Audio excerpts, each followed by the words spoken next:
নমস্কার, রকমারি রান্নাতে আপনাদের স্বাগত। আজকে আমি তৈরি করেছি আলু দিয়ে লাউয়ের মশলাদার সবজি। অত্যন্ত সুস্বাদু এই তরকারিটি একবার খেলে বারবার খেতে মন চাইবে। প্লেন রাইস, রুটি, পরোটা সব কিছুর সাথেই এটি খেতে দারুণ লাগবে। বাচ্চারাও এই সুস্বাদু তরকারিটি খেতে কোনো রকম আপত্তি করবে না।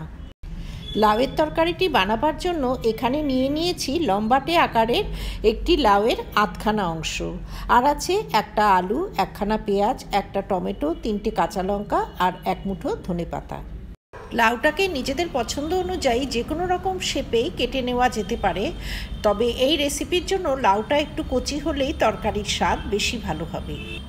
লাউটাকে আগে ধুয়ে নিতে হবে, তারপর কাটতে হবে।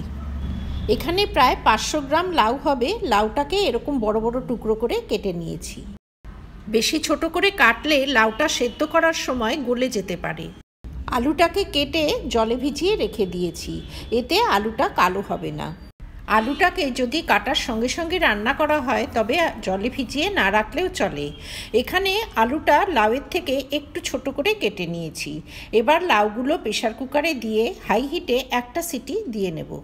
একটা সিটি দেওয়ার পর প্রেসার কুকারের ঢাকনা খুলে নিয়েছি। লাউগুলোকে ঠিক এরকম গোটা গোটা করে সেদ্ধ করে নিতে হবে। এখানে একটা বড় সাইজের টমেটো টুকরো করে কেটে নিয়েছি। পেঁয়াজ ও ধনেপাতা মিহি করে কুচিয়ে নিয়েছি। সঙ্গে আছে 1 ইঞ্চি পরিমাণ আদা।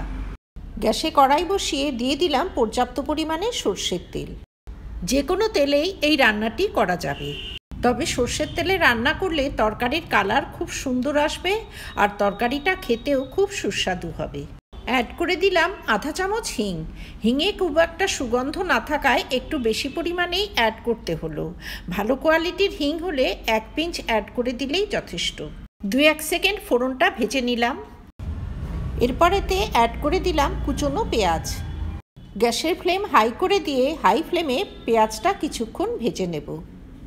পেঁয়াজটা ভাজা হতে হতে একটা বাটা মশলা করে নেব। তার জন্য মিক্সির ছোট জারটা নিয়ে দিয়ে দিলাম 1 ইঞ্চি পরিমাণ আদা, 1 মুঠো রসুন, 1 চামচ ধনে, 1 চামচ জিরে, একটা শুকনো লঙ্কা, সামান্য একটু জল দিয়ে একটা মিহি পেস্ট বানিয়ে নেব।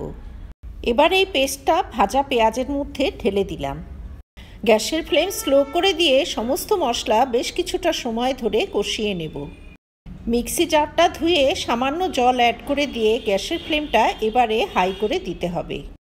আধা চামচ নুন, আধা চামচ হলুদ ও আধা চামচ কাশ্মীরি লঙ্কা গুঁড়ো অ্যাড করে মশলাটাকে বেশ কিছুটা সময় ধরে কষিয়ে নিতে হবে। মশলাটাকে ঢাকা দিয়ে কিছুক্ষণ কষিয়ে নেব। গ্যাসের ফ্লেমটা এ সময় স্লো করে দিতে হবে। এরপরে অ্যাড করে দিলাম আধা চামচ গরম মশলা পাউডার। বেশ কিছুটা সময় ধরে এভাবে কষিয়ে নেবার পর অ্যাড করে দিলাম কেটে রাখা টমেটো। এখানে টমেটো গ্রেট করেও ব্যবহার করা যেতে পারে বা টমেটো বেটেও ব্যবহার করা যেতে পারে। এবারে টমেটোর কাঁচা গন্ধ চলে যাওয়া অবধি মশলার সঙ্গে কিছুটা সময় কষিয়ে নিতে হবে। টমেটোটা ঢাকা দিয়ে কিছুক্ষণ সেদ্ধ করে নেব। এভাবে কষাতে কষাতে মশলা থেকে তেল ছেড়ে এসছে। এবারে অ্যাড করে দেব সেদ্ধ করা লাউ ও আলু। গ্যাসের ফ্লেম এই সময় হাই করে দিতে হবে। হাই ফ্লেমে লাউ ও আলু মশলার সঙ্গে কিছুক্ষণ ফুটিয়ে নেব। তবে লাউ ও আলু আগেই সেদ্ধ করা আছে, সেজন্য খুব বেশি সময় ধরে ফোটানোর কোনো প্রয়োজন নেই। হাই হিটে 2-1 বার ফুটে উঠলেই গ্যাসটা বন্ধ করে দিতে হবে। গ্রেভিটা ফুটে উঠতেই অ্যাড করে দিলাম কিছু চেরা কাঁচা লঙ্কা। এতে কাঁচা লঙ্কার একটা সুন্দর ফ্লেভার হবে। সামান্য একটু ধনেপাতা কুচি অ্যাড করে দিলাম। এবারে গ্যাস বন্ধ করে 5 মিনিট রেখে দেব স্ট্যান্ডিং টাইমে। তারপর এই তরকারি আমি গরম ভাতের সঙ্গে সার্ভ করে দেব। আমার এই রেসিপি যদি ভালো লাগে তবে ভিডিওটিতে লাইক করবেন, শেয়ার করবেন। ভবিষ্যতে আরও রেসিপির জন্য আমার চ্যানেলটি সাবস্ক্রাইব করার অনুরোধ রইল।